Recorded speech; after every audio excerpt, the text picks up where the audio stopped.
And I had said the most important fact anybody who is alive today needs to know about the 21st century is that we are becoming hackable animals. जोङो hack खालामजानाय जुनार बादि जानो थांगासिनो दं। युval नोआ हारारिया सोर? बियो सासे इजराइलनि हिस्टरियान, फिलसफार एन्ड बेस्टसेलार अथर। ओमफ्रायो बियो Sapiens a brief of history humankind and Homo Deus, A Brief History of Tomorrow, considered leading public intellectual and lecturer at the Hebrew University of Jerusalem and uses the platform to discuss.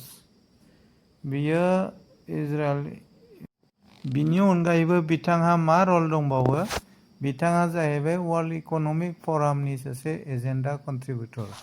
जोङो गुगोलआव सोंनानै नायनि।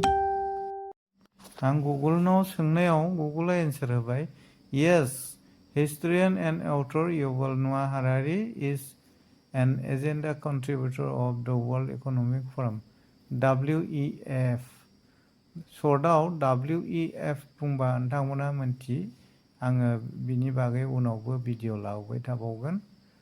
World economic फरमआ जाहैबाय पृथिबिनि कारेन्सिखौ कन्ट्रलाव दोनग्रा, वर्ल्डनि इकनमिकखौ कारेन्सिखौ बिनि सायाव सासन खालामो बियो। दा बिनिनो युval नोआ हारारिया। बे वर्ल्ड इकनमिक फरामा मा बेलाय? बे वर्ल्ड इकनमिक फरामा WEF आ बियो फुरा पृथिबिनि वर्ल्डनि इकनमिकनि पावारा बेयाव थायो। ग्लबेल इकनमिकखौ सालायो बे कारेन्सिखौ, वर्ल्डनि कारेन्सिखौ। दा बेजों मा लोब्बा दं? आङो बे बिषयखौ लाबोनायनि उद्देश्यआ मा? जे युval नोआ हारारिया जोंनो बुंदों जे we are becoming a hackable animal, जोंदि मोनसे जुनार बादि, हेक खालामजानाय जुनार बादि जानो थांगासिनो दं। दा माब्रै सम्भब? How possible? बेखौ मारै हेक खालामनो हागोन? जेनेबा हेकिं जायो माब्रै? बेंक एकाउन्टफ्रा हेक खालामजायो हेकारफोरजों। दा बेबायदिनो मानसिखौ हेक खालामनो हानाय जुनारजों समान जासिगोन होननानै बुंदों। दा ओरैनो मानसिखौ हेक खालामनो हाया। साधारनते जिखुनु मानसिखौ बेबायदि हेक खालामनो हाया। नाथाय बेखौ टेक्न'लजिनि दारै बेखौ हेकखौ खालामगोन। बेखौ रिसेन्टलि खालामगोन आरो वर्ल्ड इकनमिक फरामनि थांखिया 2030 बारनो मोना होनना बुंदों। बिसोरो हेक खालामगोन। दानिया माब्रै हेक खालामगोन? बिसोरो मोनसे टेक्न'लजि दिहुनदों जे आगदा आखान्थियाव माइरंजों समान RFID चिप्स बिसोरो अलरेडि इमप्लान्ट खालामबाय गुबुन गुबुन देशाव। आङो बे बिषयखौ गुबुन भिडिअबो होदों। आरो निउरालिंक दिहुनबाय एलन मास्कआ, बेखौ खाफालावहाय ब्रेन चिप्स बेखौहाय खाफालाव होनाय जागोन। आगदा आखान्थियाव मानि थाखाय होनाय जायो आरो खाफालाव मानि थाखाय होनाय जायो? बे चिप्सआ सिम कार्ड बादि फिसा चिप्सआ जेब्लानाखि जोङो मुभ खालामो, आखाइफोरजों हमो, बांसिन जिखुनु खामानि मावोब्ला जोंनि बे आगदा आगदाजों बांसिन खामानि मावनाय जायो। आरो जेब्लानाखि बे आसिफोराव आसिनि नैबादियाव होगोन, बेयाव मानि थाखाय? जेब्लानाखि जोङो हमथुमो बेयाव मावबाय थायो, बेयाव थैया सलासल जायो, बांसिन मुभ जानानै बे जे सिङाव बेटारि थागोन, बेटारिजों सोलिगोन बे चिपआ, बे बेटारिया चार्ज जागोन मावबाय थायोबा। आरो खाफालनिया जाहैबाय सान्दुङा जेब्लायनो जोङो थाबायो, सान्दुङा जोंनि खाफालाव नांग्रोयो हिसाबै खाफालाव होगोन। मानोना दा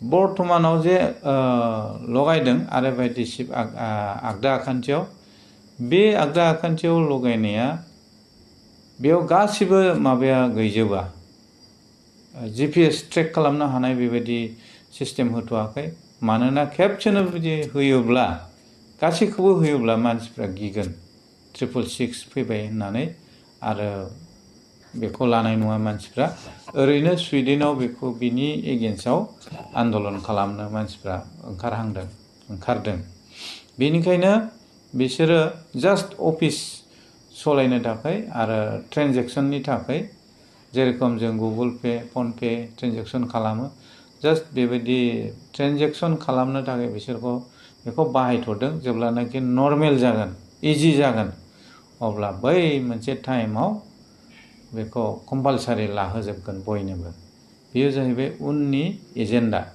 दा नैबे 2030 सिमाव बे चिपखौ मारै इमप्लान्ट खालामगोन बे पलिसि 2030 सिमाव दाथ' 5G सोलिदों 6G फैगोन जेब्लानाखि 6G फैयो आरो बे आरएफआइडि चिप्स बा निउरालिंक बे ब्रेन चिप्स बेजों इन्टारनेटजों जगाजग जागोन जेरखम जोंनि मबाइला सोलियो सिम कार्डनि दारै दा इन्टारनेटजोंनो मानसिजोंनो डाइरेक्ट कानेक्ट खालामनानै होगोन आरो जेब्ला कानेक्ट खालामगोन अब्लानो मानसिखौ हेक खालामनो हागोन माब्रै खावसे मेसिननि मानसि जासिगोन मानसिया जेब्लानाखि बे ब्रेन चिपखौ लगायगोन आरएफआइडि चिप्सखौ आगदा आखान्थियाव होगोन खावसे मानसि जागोन बै दानियेल नाभिनि जे आथिङाव नुनाय जे सिमां बे मुर्तिया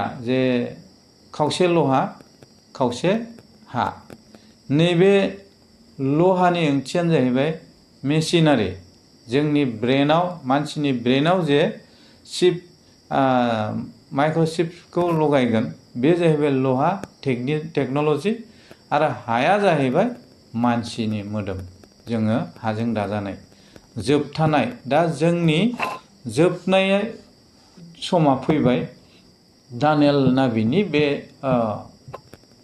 मुर्ति जे हानि आथिंनि खावसे हा खावसे लहा नैबे जुगा फैबाय आरो वर्ल्ड इक'नमिक फरमआ बेखौ 2030खौ बारहोआ होनना बुंदों ओमफ्राय मोनसे ग्रेट रिसेट होननाय मोनसे बिनि सिगां जाग्रोबावगोन ग्रेट रिसेट मारै जागोन जे पृथिबिनि कारेन्सिया मोनसेल' कारेन्सि जागोन वान कारेन्सि वान नेसनाबो मोनसेल' जागोन वान रिलिजनाबो मोनसेल' जागोन वान आर्मिखौबो मोनसेल' खालामगोन पृथिबिखौ सासन खालामगोन सोरबा सासे खालामगोन बे फैगोनानो जाहैबाय एन्टिक्राइस्ट बिनि बिषयखौ लासैनो मोनथिलांबाय थागोन नोंथांमोना आङो रिसार्च खालामगासिनो आङो उनावहाय लाबोबावगोन आङो ब्रिफलि बेखौ आङो होबाय जे युval न'आ हारारिया मानि थाखाय मानसिया हेक खालामजानाय जुनार जानो थांगासिनो दं होननायनि बेकिंआव मा दं बेकग्राउन्डआव मा दं बेकग्राउन्डआव बेनो जोंनियाव आरएफआइडि चिप सोगोन मानसिनाव आरो गासैबो कार्डआ मोनसेल' कार्ड जाग्रोगोन बिनिफ्राय नैबे चिपखौ मोनसेल' खालामगोन मोनसेयावनो गासैबो कानेक्सन जागोन इन्टारनेटजों मानसिजों कानेक्सन जागोन बै समाव बेबायदि एन्ड्रइड मबाइल मोननाय नङा खारन नों माखौ नायनो गोसोआव सानब्लानो फैगोन इन्टारनेटजों मानसिजों कानेक्सन जिहेतु जाबाय अब्ला मानसिया जेब्ला गिर्जायाव थांनो गोसो जागोन गिर्जायाव थांनाय गोसोखौ दानख्लेंगोन थांनो गोसो जाहोनाय नङा बेनिखायनो हेकेबल एनिमेल होनना बुंदों जुनारा जेरेखम बे खलानाव फिदिंबाय थायोबा बे गिदिंबाय थायो मैदेरा मावदा जेरै होलाङो बिथिं थाङो दा बेबायदिनो जुनार बायदि हेक खालामजानाय मानसिया जासिगोन बे खोथाखौ जाय एजेन्डा कन्ट्रिबिउटर बिथाङा बुंखाबाय हेकेबल एनिमेल होननानै दानिया जोङो बेखौ लायोब्ला मा जागोन जोङो बेखौ लायोब्ला इसोरनि रायजोआव हाबनो हाथारनाय नङा मानो हाया जोंनि बे बडियाव धातु लगायनायखौबो माना खालामदों लेबि बिजाबाव दंना आरो जोङो जोंनि बे मोदोमनि सिङाव जुदि आरो मेसिनखौनो लगायनानै लायोब्ला आरो हेक खालामजायोबा जों बोरैहाय इसोरनि रायजोआव हाबगोन। बेनिखायनो माथाइनि 26आव जिसुआ बुंदों इसोरा बै टाइमखौ फुसुङामोनब्ला इसोरा सासेबो नख्रां रायजोआव सोरगो रायजोआव मोनलांनाय नङामोन होनना बुंदों। जेब्लानाखि सैताना गासैखौबो बे मोनसे पलिसि खालामगोन आरो जायफ्रा सै सोनानै थागोन बे सै सोनानै थानायफ्रासो बासायजानायखौ मोनगोन। बेखौबो माथाइनि 26आव बुंदों। 26:13 जायफ्रा जोबनायसिम गसंथागोन बियो बासायजानायखौ मोनगोन। बेयावबो गोबां खोथा दं।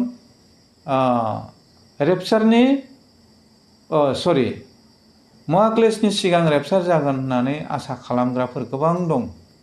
नैबे आसा खालामनानै थानाय मानसिफ्रानो 666खौ लागोन। मानो 666खौ मोननाय नङा होनना बुंगासिनो ना। बे रेपचाराव थांग्राफ्रा 666खौ मोननाय नङा होनना बुंदों। आङो बुंदों 666खौ मोनगोन आरो आं नङा। बाइबेला जोंनो फोरमान होदों। माब्रै? रेपचारा जुदि जायोब्ला महाक्लेशनि सिगां, अब्ला रेभेलेसन चैप्टार 13नि 16, 17, 18आव नुजाजानायनि 13 अध्याय 16, 17, 18आव मानोथो बुंदों? गहोजानाय लें, गेदेर उन्दै, धोनि गोरिब, गहोजानाय आरो लें। जुदि रेपचारानो जानानै थांखाबायबा बे गेजेरावसो मानो गहोजानाय आरो लेङा थाबावखो? बे लेङा सोरखौ बुंनाय जादों? बे गहोजानाया सोरखौ बुंनाय जादों? जे इसोरनि नोजोराव बेबो सासे आरो इसोरनि गिदिर गिदिर हाबा मावग्रा लें। बेनिखायनो सोरबा जुदि बुङोब्ला महाक्लेशनि सिगां रेपचार जागोन होननानै सोरबा जुदि बुङोब्ला बिनि मोनसे बाइबेल रेफारेन्स बिथांनाव बि होनो हानाय नङा। आरो पृथिबि जोबनायसिम होननानै बुङोब्ला, जोबनाय समाव फैगोन होननानै बुङोब्ला गोबां रेफारेन्स दङ। रेपचारा जागोन 100%, नो डाउट। जोमैयाव लोगो मोनहैगोन। बेखौ माबायावबो पाउलनि बिलायाव बुंदों। पाउलाबो बेखौ बुंदों। रेपचारा जागोन, नाथाय महाक्लेशनि सिगां रेपचार जागोन होननाय खोथाया बे एसे आन्दायहोनायाव थाहैगोन। मानसिखौ आन्दायहोगोन। महाक्लेशखौ मोना होननायखाय मानसिफ्रा खोनासंनो मोजां मोनो। नाथाय बाइबेलाव बार बार बुंगासिनो दं, जोबनायसिम गसंथाग्राया 12 जन शिशुआ जिसुजों लोगोसे बुथारजादोंब्ला, आरो जोंलाय बबे फोथारनिथो आबाद? जोङो एथ' महाक्लेशखौ मोनालासिनो जोङो आरामसे सोरगो रायजोआव थांगोन। बे फोरोंनाया सिक्रेट ससाइटिनिसो। मानोना सिक्रेट ससाइटिया बै फोरोंग्राफोरनिबो खर'खौ हमनानै दोनखायो। नों बेखौ फोरों, नङाब्ला नोंनो सेलारिखौ होनाय जानाय नङा। पानिशमेन्ट। बेनिखायनो निउ वर्ल्ड अर्डाराव गोदान गोदान एजेन्डाया जोंनियाव फैगासिनो दं। गोदान गोदान आयेन। नोङो जिखि पाप मावनानै थैया मानो क्रुसखौ लिबारेल बयबो मोनजोबगोन। ख्रिस्टान जाब्लानो सोरगो रायजो मोनगोन फोरोंग्रा ओंखारबाय। मानि थाखाय ओंखारखो?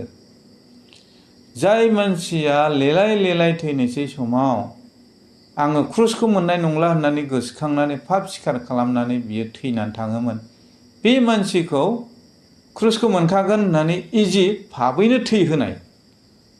बेनिखायनो जोंनो साननो, नायनो आरो फरायनो जोंनो गियान होदों इसोरा। जोङो जोंनिसिम दाबो गोथार बाइबेला दङ, भेजाल जाथ'वाखै। आरो बे गोदोनि फुराना गोथार बाइबेलखौ फोजोबनानै जेब्ला अमेन बाइबेल फैगोन अब्ला आन्दायनायाव। खारन गोबांखौ नंगौखौनो बुंनानै बबेबा मोनसेयाव भेजाल सोना होगोन। जों फात्ताखौनो मोननाय नङा। थ' बिसया ओरैबायदिमोन, युभाल न'आ हारारिया बिथाङा बुंदों जे मानसिफ्रा हेक खालामजानाय जुनार जानो थांगासिनो दङ आरो बिनि टाइम टेबोला जाहैबाय 2030 नि सिगां हरै बारा खारन सैताना मोनथिगौ जिसु फैफिननाय टाइमा खाथिसै ओंखायनो बियो थाब थाब टेक्न'लजिनि दारै माखासे खामानिखौ बियो खालामगासिनो मावगासिनो दं जोङो सांग्रां जानि आरो जोंनि गेजेराव सारमन होनाया बाइबेलनि बायदि जादोंना जायाखै जों बेखौ नायनाया जोबोद गोनां नङाब्ला हाबनो हानाय नङा गोबाङानो इसोरनि रायजोआव हाबनो हानाय नङा थ' आं बेखिनिखौ बुंबाय जानायमानिखौ नाजावदो जायमानिखौ नागारदो इसोरनि मोखांखौ नायनानै गोजोनथोंसै